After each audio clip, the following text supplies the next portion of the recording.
उत्तर भारत के एक छोटे से गांव में एक लड़का रहता था। उसका नाम था दीपक। दीपक का परिवार बहुत गरीब था। उसके पिता खेतों में मजदूरी करते थे और माँ घरों में काम करती थी। दीपक पढ़ने में बहुत अच्छा था, लेकिन उसके पास न तो अच्छे कपड़े थे और न ही पढ़ने के लिए पूरी किताबें। फिर भी उसकी एक खास बात थी, वह कभी हार नहीं मानता था। हर सुबह दीपक जल्दी उठता, माँ की मदद करता, स्कूल जाता।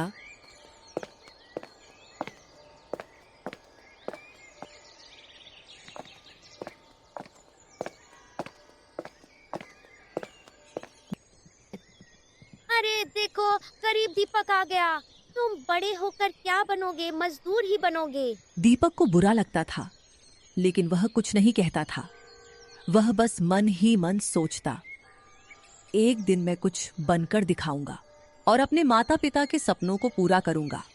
क्योंकि उसके माता पिता ने उसको पढ़ाने के लिए कर्ज ले रखा था। उसी से उसकी स्कूल की यूनिफॉर्म और फीस जमा की थी। दीपक के पास किताबें नहीं थीं, तो वह अपने दोस्त रमेश से किताबें लेकर पढ़ता था। कभी कभी वह स्कूल के बाद टीचर से भी एक्स्ट्रा समय लेकर पढ़ाई करता।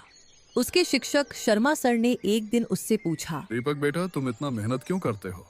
सर, मैं अपनी गरीबी बदलना चाहता हूँ। मैं चाहता हूँ कि मेरे माता पिता को मेहनत न करनी पड़े। शर्मा सर उसकी बात सुनकर बहुत प्रभावित हुए।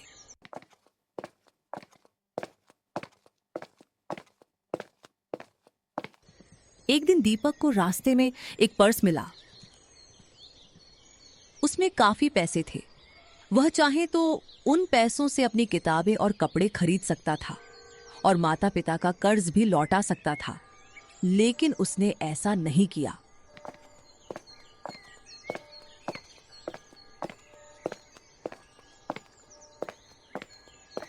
वह पर्स लेकर सीधे स्कूल गया और शर्मा सर को दे दिया।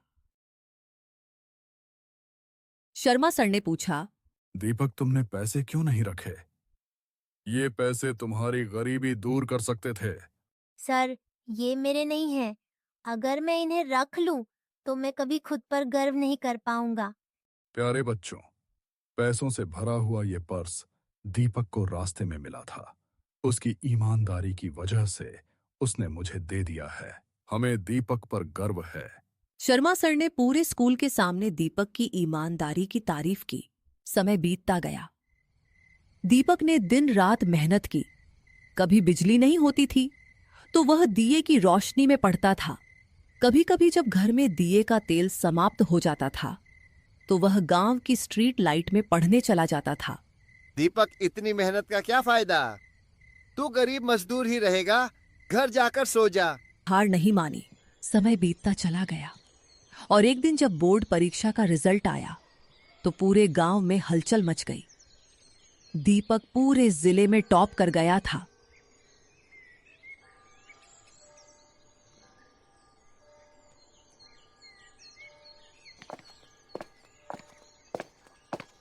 मिश्रा जी, मैंने सुना है कि दीपक पूरे जिले में टॉप कर गया है।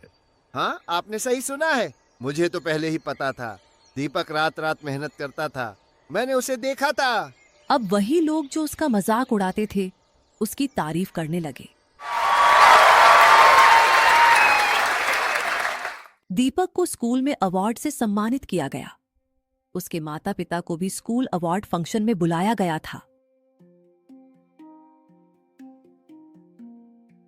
दीपक को शहर के बड़े कॉलेज में एडमिशन मिल गया।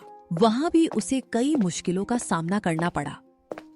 पैसे की कमी, नया माहौल, बड़े बड़े पैसे वाले स्टूडेंट्स। लेकिन दीपक ने फिर भी हार नहीं मानी।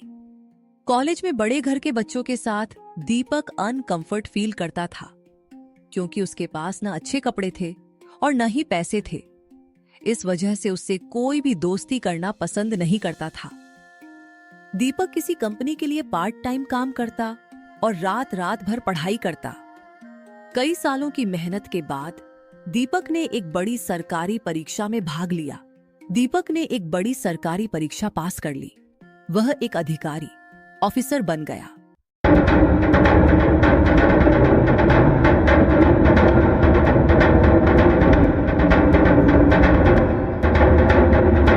जब दीपक अपने गांव लौटा तो पूरे गांव ने उसका स्वागत किया। दीपक अधिकारी बनने के बाद काफी बदल चुका था। वो अब पहचान में नहीं आ रहा था। गांव के मुखिया जी ने माला डालकर स्वागत किया। बेटा, हमें तुम पर गर्व है। तुमने गांव का नाम रोशन किया है। और फिर उसके बाद माँ ने भी उसकी आरती की। उसने अपने माता पिता के लिए नया घर बनवाया।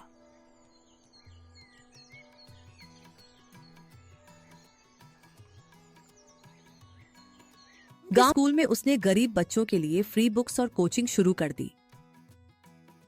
एक दिन वही बच्चे जो पहले उसका मजाक उड़ाते थे उसके पास आए और बोले, दीपक, हमें माफ कर दो, मैं गलत था। दीपक मुस्कुराया और बोला, कोई बात नहीं, अगर तुम भी मेहनत करोगे तो तुम भी सफल हो सकते हो। अब दीपक एक सरकारी अधिकारी बन चुका था। उसका नाम पूरे जिले में सम्मान के साथ लिया जाता था। लेकिन दीपक का असली सपना अभी पूरा नहीं हुआ था। एक दिन वह अपने पुराने स्कूल गया। उसने देखा स्कूल की दीवारें टूटी हुई थीं। बच्चों के पास किताबें नहीं थीं। कुछ बच्चे स्कूल ही नहीं आ रहे थे। दीपक का दिल दुखी हो गया। उसने मन ही मन कहा, अगर मैं सच में सफल हूं तो मुझे दूसरों की जिंदगी भी बेहतर बनानी चाहिए। दीपक ने स्कूल को बनवाने का काम शुरू करा दिया था और वह दिन रात स्कूल के बारे में सोचता रहता था। उसने गांव के स्कूल को सुधारने का काम शुरू किया।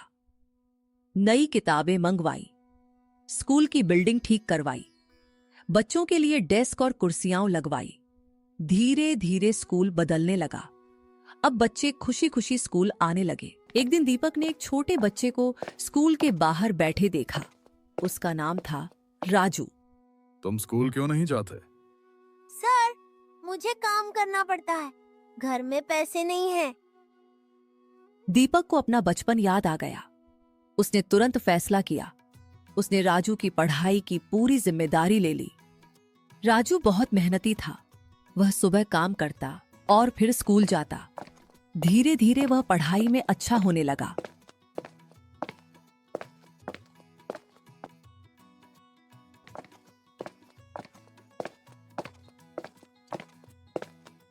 एक दिन राजू दीपक के ऑफिस गया और दीपक से कहा, सर, मैं भी आपकी तरह बनना चाहता हूँ। दीपक मुस्कुराया। अगर तुम मेहनत करोगे तो जरूर बनोगे। लेकिन सब कुछ इतना आसान नहीं था। कुछ लोग गांव में दीपक के काम से खुश नहीं थे। बेटा दीपक, इतना पैसा बच्चों पर क्यों खर्च कर रहे हो? इससे क्या फायदा होगा? ये बच्चे तो गरीब हैं, गरीब ही रह जाएंगे, इनका कुछ भी नहीं बदलने वाला। दीपक ने उनकी बातों पर ध्यान नहीं दिया। वह जानता था असली बदलाव समय लेता है। कुछ साल बीत गए। अब वही स्कूल जिले का सबसे अच्छा स्कूल बन गया था। और सबसे खास बात, राजू ने भी बोर्ड परीक्षा में टॉप किया। पूरा गांव खुशी से झूम उठा।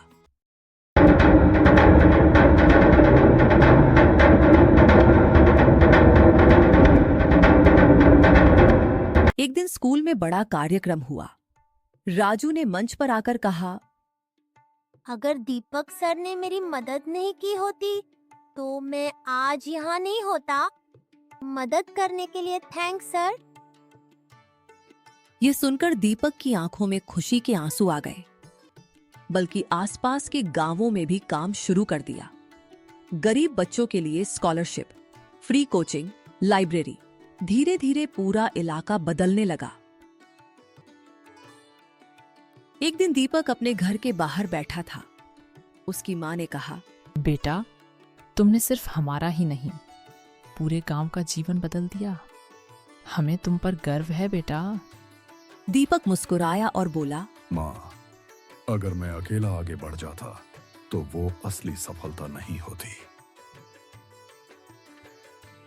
दीपक गांव के लोगों के भविष्य के बारे में और क्या अच्छा किया जा सकता है वो सोचना शुरू कर देता है। बच्चों, इस कहानी से हमें यह शिक्षा मिलती है कि सच्ची सफलता वही है जब आप दूसरों को भी आगे बढ़ाएं। एक इंसान भी पूरे समाज को बदल सकता है। शिक्षा सबसे बड़ी ताकत है। नेकी का असर हमेशा दूर तक जाता है। मेरे प्यारे बच्चों, और भी मॉरल स्टोरी देखने के लिए चैनल को लाइक, शेयर एंड सब्सक्राइब कीजिए।